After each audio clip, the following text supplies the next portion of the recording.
Bismillahirrahmanirrahim. Tawakkaltu 'alallah, la haula wala quwwata illa billah. Alhamdulillahilladzi hadana li hada wa ma kunna linahtadiya laula an hadana Allah. Asyhadu an la ilaha illallah wahdahu la syarika lah. Innamaa huwa ilahun wahid. Allahu la ilaha illa huwa rabbul arsyil azim. Allahu la ilaha illa huwal hayyul qayyum. Allahu la ilaha illa huwar rahmanur rahim. Rabbi shrah li sadri wa yassir li amri wahlul 'uqdatam min lisani yafqahu qawli waj'alni waziran min ahli. Muslimin muslimat yang dimuliakan Allah, marilah kita mengawali majelis kita pada kesempatan ini dengan senantiasa memanjatkan puja dan bersyukur kepada Allah Ta'ala atas kesempatan yang masih diberikan kepada kita. Dengan harapan dengan kita bersyukur, mudah-mudahan Allah senantiasa memudahkan kita untuk senantiasa bisa dengan mudah memahami petunjuk-petunjuk Allah yang ada di dalam Al-Quran. Dengan bersyukur, mudah-mudahan Allah senantiasa meringankan kaki kita untuk mendatangi majelis-majelis dalam rangka memperjuangkan ayat-ayat Al-Quran dalam rangka kita tolakul ilmi. Saudaraku, bahwa setiap diri tentu senantiasa akan selalu berusaha untuk memenuhi kebutuhan hidupnya, dan itu tidak dilarang oleh Allah. Namun bagaimana cara kita untuk memenuhi semua itu? Sebab kadang-kadang dalam rangka memenuhi kebutuhan keluarga, dalam rangka menggapai kesejahteraan, kadang itu juga dilakukan dengan cara-cara yang tidak terpuji. Demi untuk memenuhi kebutuhan hidupnya, tidak sedikit orang yang tega berbuat yang tidak terpuji, berbuat curang dan sebagainya. Perbuatan-perbuatan yang tidak terpuji seperti itu pasti dapat merugikan pihak lain. Maraknya tindakan curang para pedagang yang merugikan konsumen memang sangat meresahkan. Modusnya adalah mengurangi tekanan, adalah salah satu bentuk korupsi yang dapat merugikan masyarakat. Dalam konteks budaya korupsi, mengurangi takaran dianggap sebagai salah satu bentuk penyalahgunaan kewenangan ataupun kekuasaan atau juga kesempatan untuk kepentingan pribadi. Korupsi memang sudah mengakar kuat di dalam budaya masyarakat kita. Berbagai bentuk korupsi seperti suap, penggelapan, kolusi, nepotisme telah menjadi masalah yang kompleks yang sangat sulit untuk diatasi. Dampak korupsi tentu sangat luas, mulai dari kerugian individu, kerugian negara, kemudian ketidakadilan hingga melemahnya penegakan hukum. Korupsi juga dapat mempengaruhi kualitas hidup masyarakat, seperti ketersediaan layanan publik, infrastruktur, pendidikan, kesehatan. Semuanya bisa tidak optimal, tidak memadai, juga dalam lingkungan hidup menjadi tercemar. Saudaraku, dampak perilaku pedagang yang curang kepada konsumen sangatlah besar dan dapat menyebabkan kerugian baik secara material maupun non material. Berikutnya adalah bentuk-bentuk ataupun contoh-contoh dampak perilaku dari pedagang yang curang kepada konsumen. Yang pertama adalah dampak material. Dampak material yang dialami adalah kerugian keuangan. Dalam hal ini konsumen dapat mengalami kerugian keuangan karena harga yang tidak wajar ataupun kualitas produk yang tidak sesuai. Kemudian juga kerusakan barang. Dalam hal ini konsumen dapat mengalami kerusakan barang karena produk yang tidak sesuai dengan kualitas ataupun standar.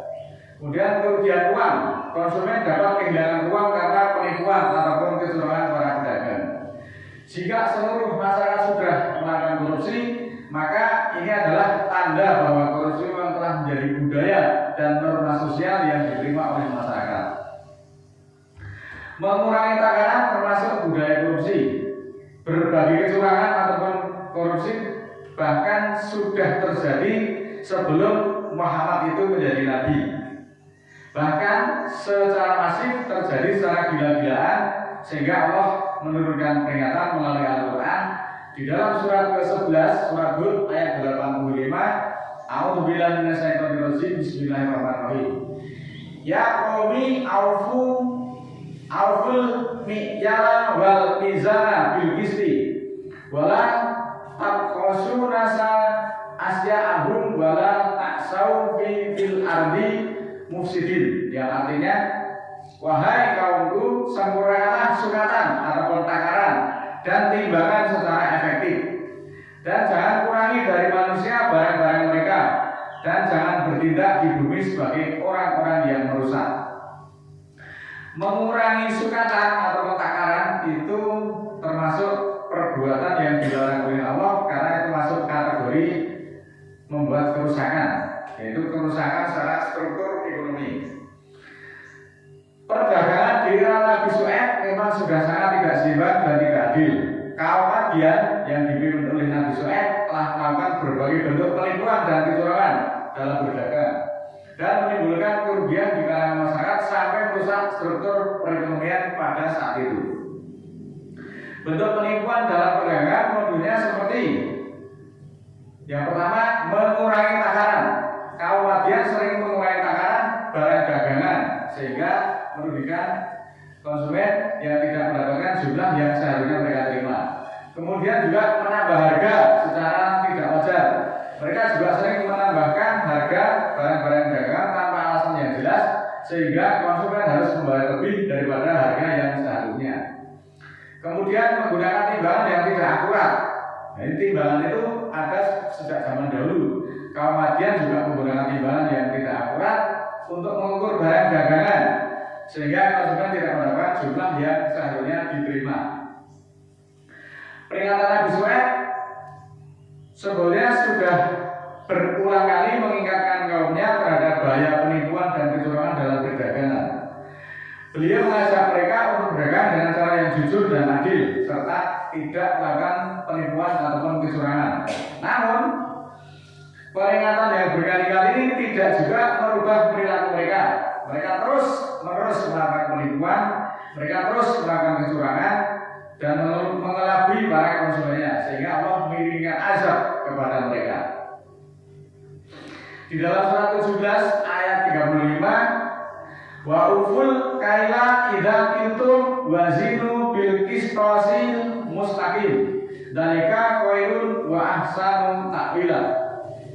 Dan sempurnakanlah sukatan atau takaran ketika kamu menyikat atau mengukur, dan timbanganlah dengan neraca yang kokoh, yang demikian lebih baik dan sebaik-baik pengertian. Kemudian justru kaum Syuaib menjawab, qalu ya Syuaibu asolatuka ta'muruka an natruka ma ya'budu abauna au an naf'ala fi amwalina manasahu innaka la antal halimur rasyid. Surat ayat 87.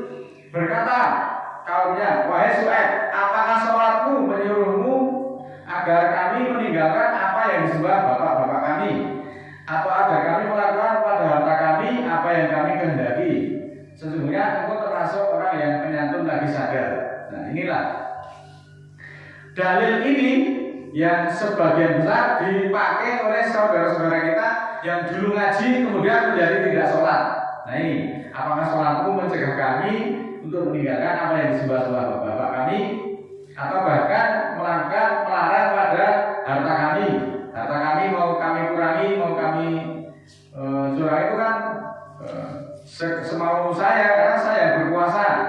Sesungguhnya aku termasuk orang-orang yang suci, ya. Makanya ini, jadi sholat itu dianggap bukan seperti yang kita lakukan saat ini. Sholat yang kita lakukan saat ini itu dianggap sebagai ritual jenah-jenin, sehingga mereka meninggalkan sholat dari 5 waktu itu, karena sholat itu pengertiannya jujur, tidak berjudi, tidak mengurangi timbangan dan sebagainya. Sungguh kacau oleh pemahamannya kalau sudah keluar dari Al-Quran.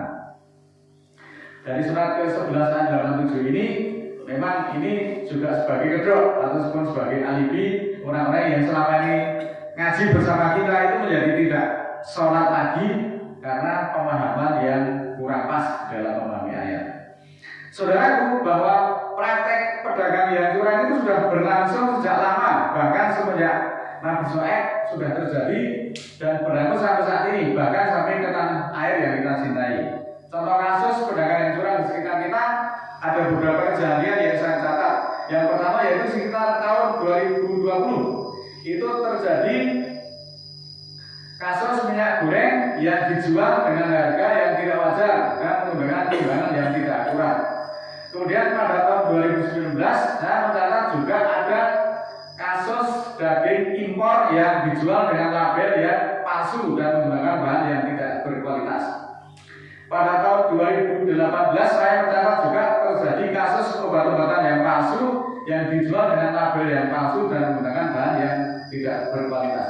Bahkan pada saat ini yang masih viral akhir-akhir ini pada minggu-minggu ini, kasus takaran minyak goreng yang harusnya itu 1 liter itu ternyata ketika ditakar ulang itu isinya hanya 800 mg. Kemudian tabung gas yang biasa digunakan oleh rakyat miskin yang mestinya isinya 3,5 kilo itu juga dikurangi. Kemudian daging sapi itu juga dioplos dengan daging celeng atau bahkan dengan daging babi.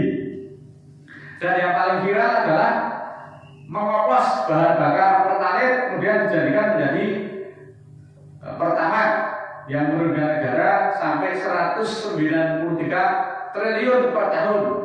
Ini juga beritanya sangat viral di media massa maupun media elektronik. Juga korupsi timah yang mencapai ratusan triliun, korupsi Antam juga mencapai ribuan triliun, dan masih banyak lagi yang melengkapi deretan liga korupsi di Indonesia. Ekonomi perniagaan memang sudah gila-gilaan pengelolaannya. Kemudian kita pelajari surat ke-7 ayat 90. A'udzubillahi minasyaitonir rajim. Bismillahirrahmanirrahim. Wa qala al-mala'ul ladzina kafaru min qaumihi la in taba'tum Syu'aiban innakum idzal lakhasirun.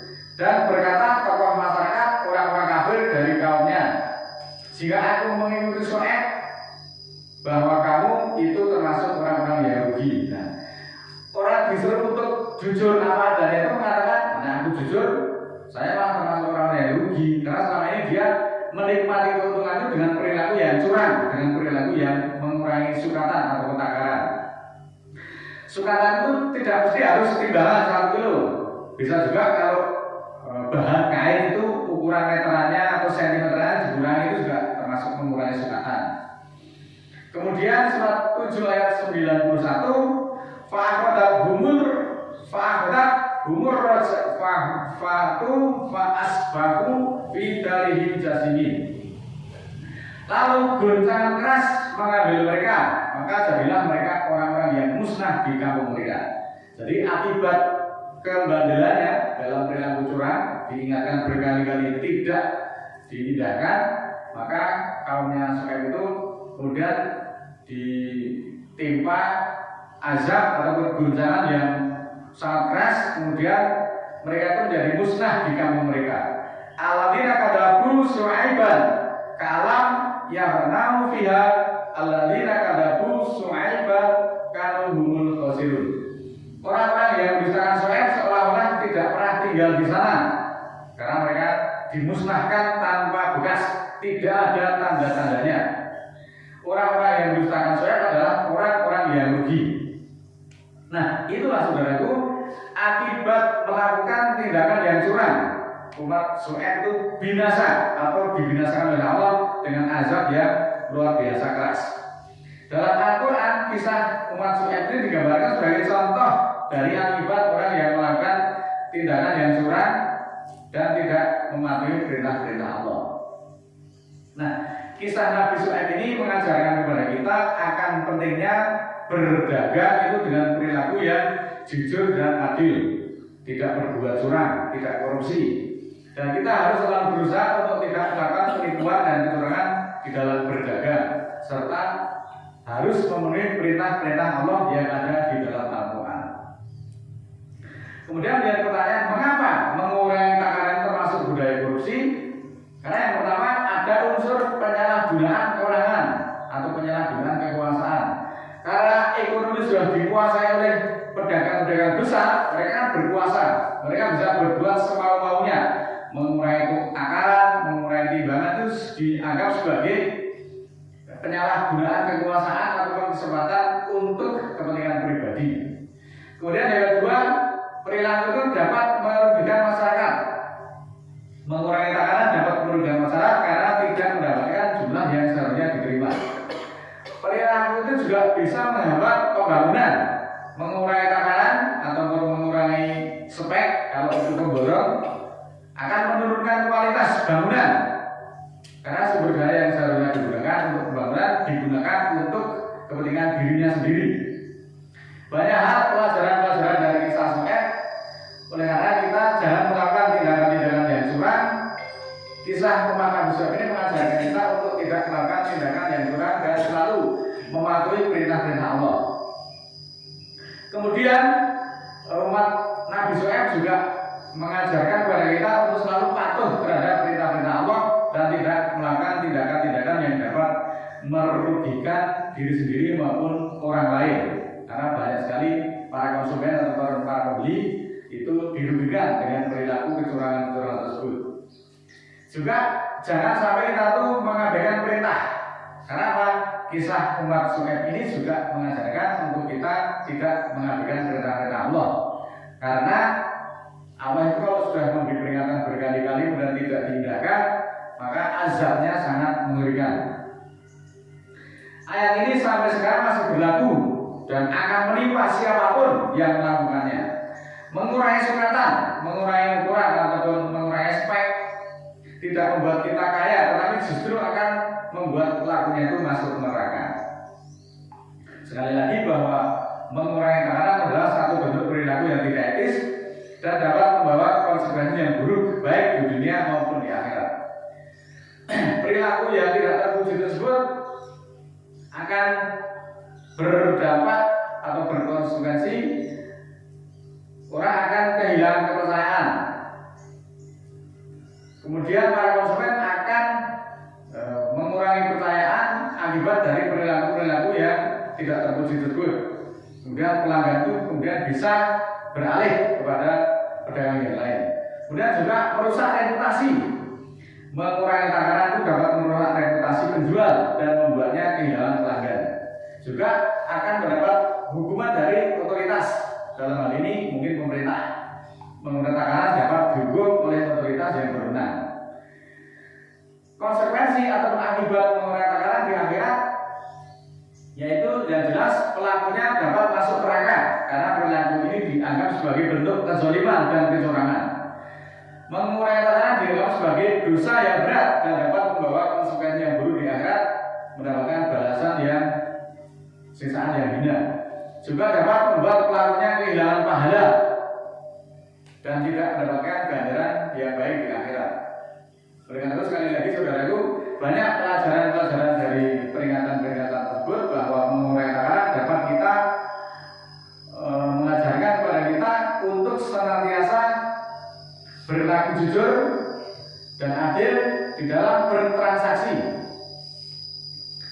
Juga pelajaran-pelajaran yang lain adalah kita hendaklah mencari kekayaan itu dengan cara yang baik, bukan dengan cara yang tidak halal. Mengurangi takaran mengajarkan kita untuk mencari kekayaan dengan cara yang tidak halal. Kemudian juga mengurangi takaran itu mengajarkan kita untuk takut kepada Allah dan tidak melakukan perilaku yang dapat membawa konsekuensi yang buruk di akhirat nanti. Sekali lagi, hendaklah kita ingatkan budaya-budaya seperti itu yang sudah terjadi sejak zaman dulu, bahkan sejak zaman Nabi Su'aib, umat Su'aib. Tentu umat Su'aib ini sebelum Muhammad diangkat menjadi nabi, perilaku yang koruptif, yang curang itu sudah terjadi, bahkan sampai sekarang sudah terjadi, bahkan malah lebih gila-gilaan. Era perdagangan saat ini sudah hampir mirip dengan zamannya Su'aib. Maka adalah hati-hati orang-orang yang seperti itu, segeralah bertobat sebelum azab yang pedih datang menimpa kalian semuanya. Mudah-mudahan kita semuanya dimudahkan di dalam memahami betul-betul Allah yang ada dalam Al-Quran. Marilah kita berdoa ampunan. A'udzubillahi minasyaitonir rajim. Bismillahirrahmanirrahim. Allahumma ighfirli wa lil mu'minina wal mu'minat al-ahya'i minhum wal amwat innaka sami'un qaribun mujibud da'wat innaka 'ala kulli syai'in qadir. Rabbana la tu'akhidna in nasina aw akhtana. Rabbana wa la tahmil 'alaina isran kama hamaltahu samahuna alladziina min qablina rabbana wa la tuhammilna ma la taqata lana bihi wa'fu 'anna waghfir lana warhamna anta maulana fansurna 'alal qaumil kafirin. Rabbana ighfir lana dzunubana wa kaffir 'anna sayyi'atina wa tawaffana 'alal abrar. Rabbana la tuzigh qulubana ba'da idh hadaytana wa hab lana min ladunka rahmah innaka antal wahhab. Rabbana ighfir lana wa li ikhwanina alladziina sabaquna bil iman wa la taj'al fi qulubina ghillan lil ladzina amanu rabbana innaka ghafurur rahim. Rabbi auzi'ni an ashkura ni'mataka allati an'amta 'alayya wa 'ala walidayya wa an a'mala shalihan tardahu wa aslih li dzurriyyati inni tubtu ilaika wa inni minal muslimin. Subhana rabbika rabbil izzati amma yasifun wa salamun alal mursalin walhamdulillahi rabbil alamin. Wassalamualaikum warahmatullahi wabarakatuh.